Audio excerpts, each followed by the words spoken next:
Okay, first up we got mono black coffers versus blue white control. Yeah, a lot of people have been talking about the Coffers list, and several people have asked for it before in chat and stuff. So I thought it'd be a good one to throw on first. Yeah, it's a super sweet list. If you don't know, Cabal Coffers, it doesn't tap for mana itself. You can pay to tap it and add a black for each swamp you control.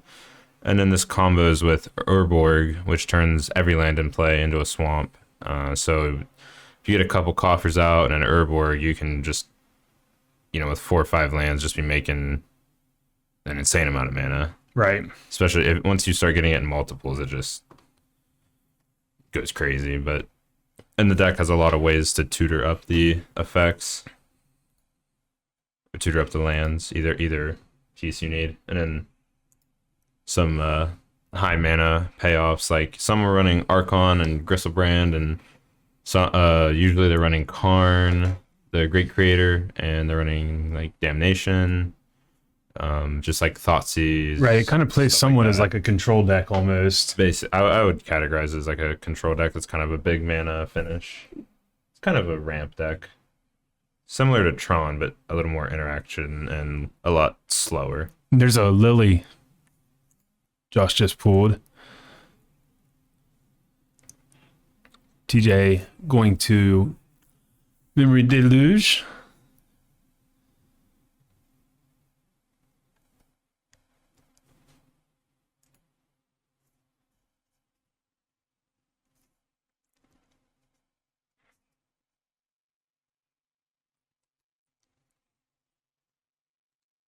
Don't know how this matchup is. I feel like it's probably bad for Josh, but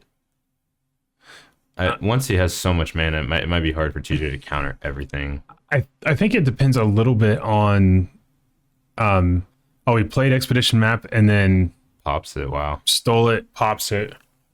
Can go get. Just gonna get an island. Very interesting. Josh really needed that to go get a land. He has been stuck on 3 lands for several turns. Yeah, that definitely would have been tutoring up an Urborg for him. So, could Josh not have popped it in response? No, Cabal Coffers doesn't tap for mana. Yeah, I forgot that's Coffers right there. Brutal.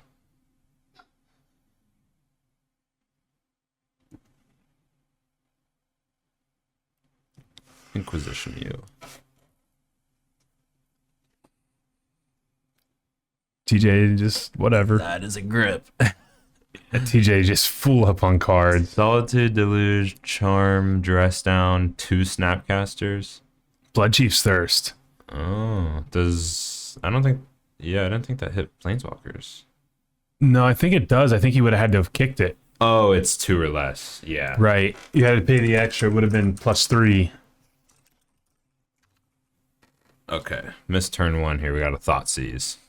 Now we're back just in time. See what he takes.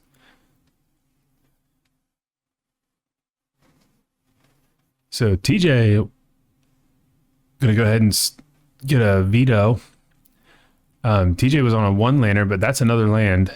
He does have an opt in hand, but it was a very low to the ground grip right there. He had actually. It's very interesting. I think it was like Wafo, who is kind of the blue-white control mastermind in Modern, but Wappa started playing ops instead of considers because having to like mill your win condition and not being able to like put it back on the bottom and like shuffle into it later.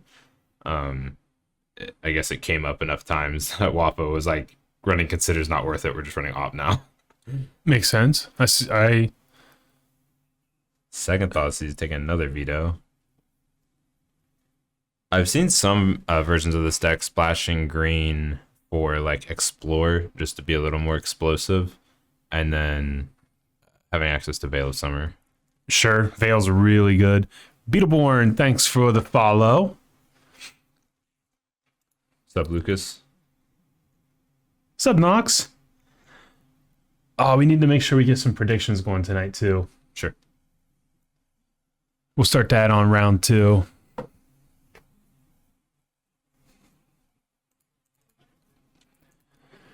land go. Josh gets a Castle Lockthwain down and going to try to jam a Lily.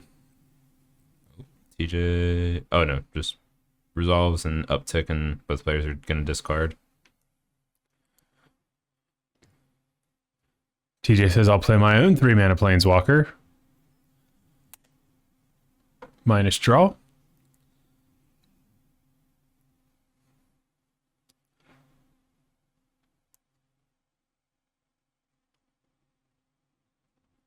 Inquisition. Oh, the hand disruption this time for Josh.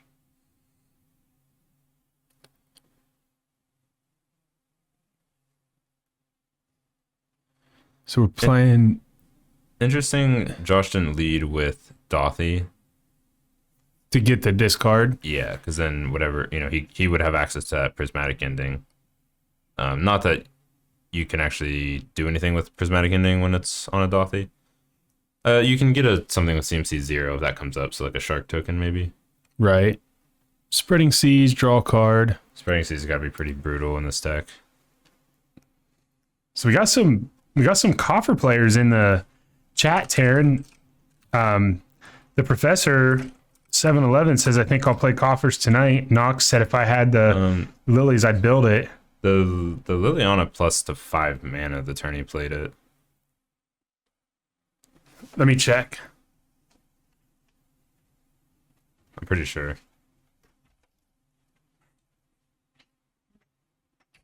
It starts at 3 loyalty and plus is 1.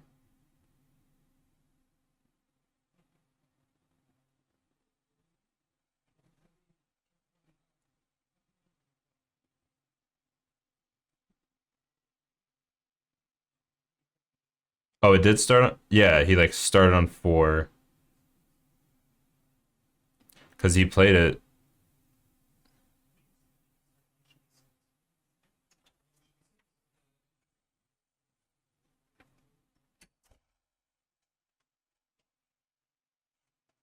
Yeah, I think it's 3. It is 3 pluses, so I think it should be a 6. Yeah. Pretty relevant because it's close to ultimating.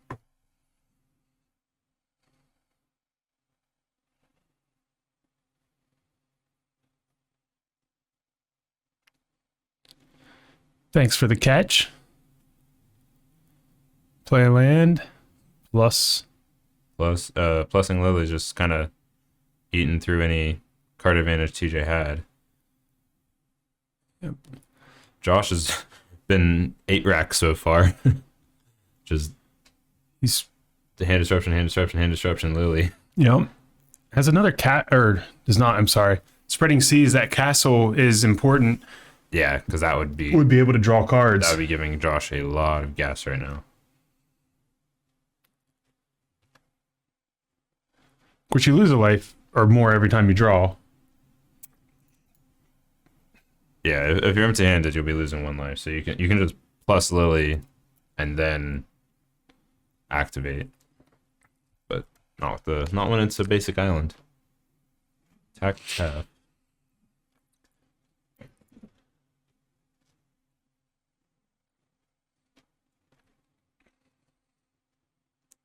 So is that an alt? Did you bring Lily up, Taryn? Yeah, so Lily alt. I don't know if I've ever actually seen Lily alt in a game, but separate all permanents target player controls into 2 piles. That player sacrifices all permanents in the pile of their choice. So put all your lands. He's got 4 lands, so TJ chose to keep. Oh, nice. Rip a prismatic ending, get rid of Dothy. We had a follow right there, Jace Mind Games. Thank you. Oh yeah, the C's should have been in a pile.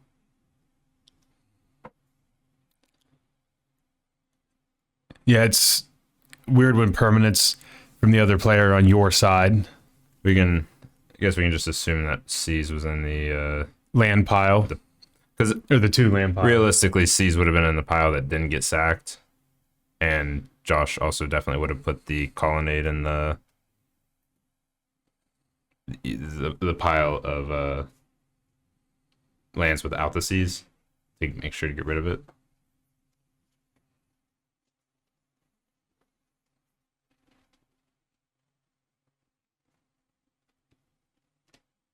Josh deciding if he wants to trade Dothy here or let Lily go to 1.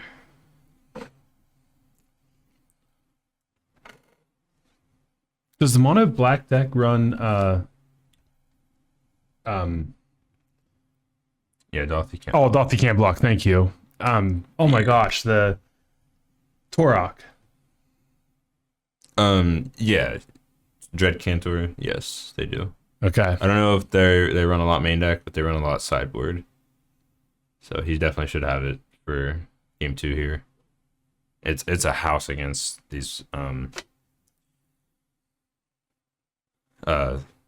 Control decks. yeah. Solitude, Prismatic Ending, March decks. 1 and 1 sideboard. Really? Spike run 0. Spike run 0? That's surprising. No, blue-white had 4 lands, but a Liliana ult took care of half of them. So our streaming room is, we have a window there. You actually could see into it. It's a big guy. Yeah, we have another big area. We can fit probably, I think I counted about 78 people in for tournament play. But the feature match table is just kind of off the side, right by the stream room. And our main play area is also outside. I say it all the time, we need to get a virtual tour up, Taryn, on YouTube or something. Yeah, we should. If you go check out our TikToks, you'll see a good deal of the store in the TikToks. True.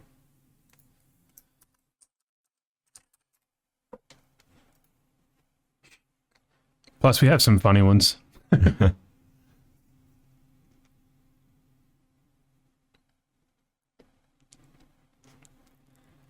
Yeah, all these blue-white control decks are pretty much always splashing green or black or something like, and they might not be playing any of those cards, any black or green cards, but it's just to have access to more color. Yeah, see, TJ's getting a breeding pool, and it's just to have more access to colors for Prismatic Ending.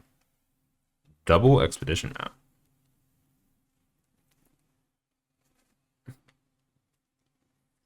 Will Apex be running RCQs? You betcha. Yep, we already applied. We already applied, got an email back. Rick and Nor, thanks for the follow. Yeah, we applied, we got an email back, and we're pushing for premium status. If you have premium status, your store can run 2. We're actually very close. Had a few things to check off our checklist, and been working really close with our Wizards reps, and shout out to them for helping. We'll definitely be streaming the RCQs when we can run them. Absolutely. I actually reached out about possibly tying in like extra ones that aren't attached. Like our store is going to get our store's allocation of RCQs, whether we're premium or not. So 1 or 2. But then like since we have this collaboration between stores for the Ohio Valley Invitational Series, like maybe slapping RCQs onto that or something, or qualifications, or some kind of collaboration with DreamHack. So I reached out to them, and we've been in talks, but nothing confirmed yet. We'll just have to see. I mean, he can discard a Coffers because he has 2 maps. He can just go get another one. True. Make a Samurai. 2/2 Vigilance.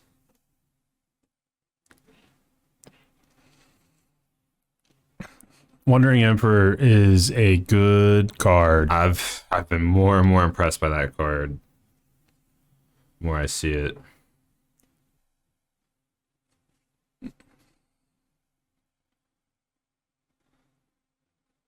It feels really good because you get a lot of times on Planeswalkers, they come down, you get an activation, and it can be gone, whatever. They're, get removed a lot, but the Wandering Emperor, you almost always get 2 activations because you're casting it on their turn, you're activating it, and then you're casting it on, or you get to activate it again on your turn. Yes. So that's the most brutal thing is you attack with like 2 creatures, and they get to Emperor kill one, and you can't change the target. Yeah, you're already attacking them, and it just feels wrong. I'm not gonna lie. Says the consistent like aggro player. I never play like control decks really. Oh, I'm sorry, I missed that. Who's Zyle on Discord? That is me, Kyle.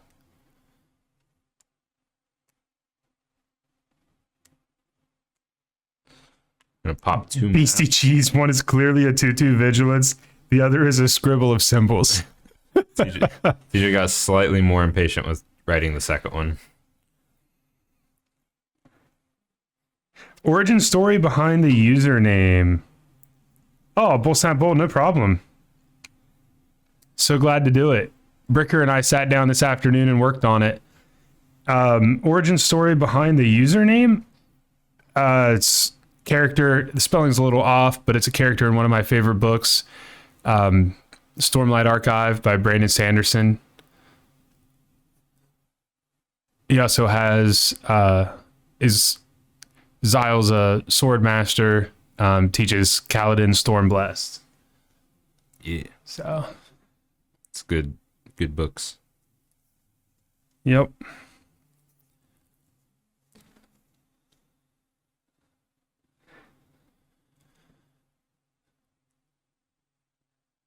What's up, comma? So I'm trying to think here. TJ feels like he's in a pretty good spot right here. I mean, we got a Lily on one side, but we got Yeah, Planeswalker galore on the other. Josh- Golos? Golos version. Nice. Let's pull up Golos. Golos Tireless Pilgrim. When it enters the battlefield, you may search your library for a land card, put it on the battlefield tapped, and then shuffle your library. You can pay 2 and then Wooburg. Exile the top 3 cards of your library. You may play them this turn without paying their mana cost. So, how does the deck end up? Does it actually? Oh yeah, Cascading Cataracts, right? Mm-hmm. Yep. Cascading Cataracts. Put 5 mana into it, tap it. Yep. And it makes 5 mana and any combination of collars. And it's indestructible. But yeah, so Josh was looking really suspect there, but maybe he's in the worst spot now. But Teferi can just tuck this Golos if he really wants to. Prismatic ending on the Lily.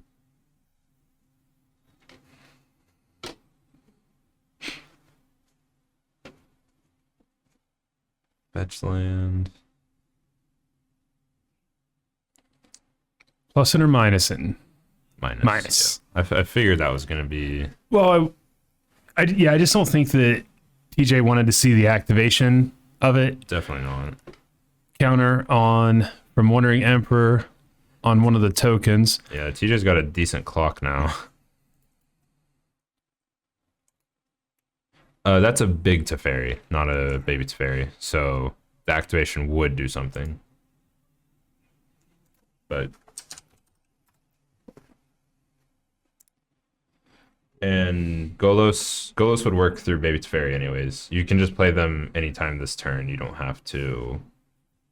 They don't like go on the stack when they shouldn't.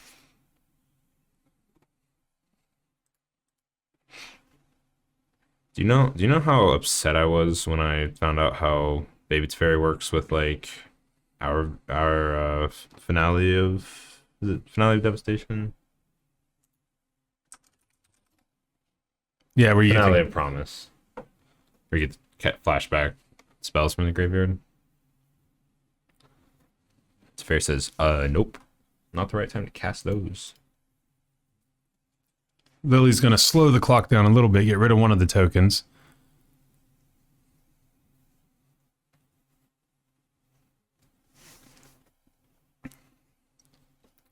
You get, whenever we start talking about those kind of cards and Faithless Looting, it just makes me miss my Mono Red Phoenix deck. So if y'all would please stop. No. Just makes me sad. Let me plus this Teferi and draw a card. Oh, by the way, I'm going to untap 2 lands here. Yeah, I think TJ has a Vantress in hand too. Yeah. Make some more Samurai.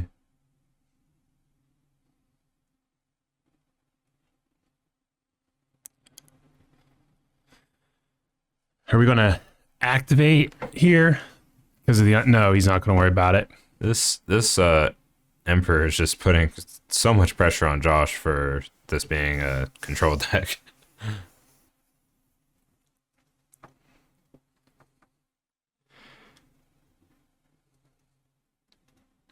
One card that could kind of do something for Josh would be,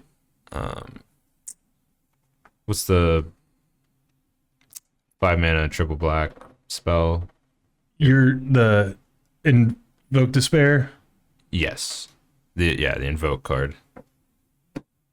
Yeah, Invoke Despair. But that would still only get rid of one creature and one planeswalker. But that's probably the best thing Josh has to try to deal with this.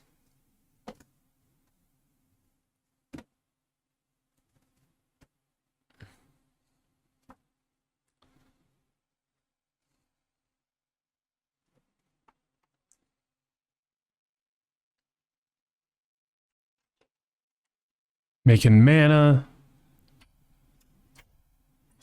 Draw a card. This will be lethal attack now, where he would have lived at 1.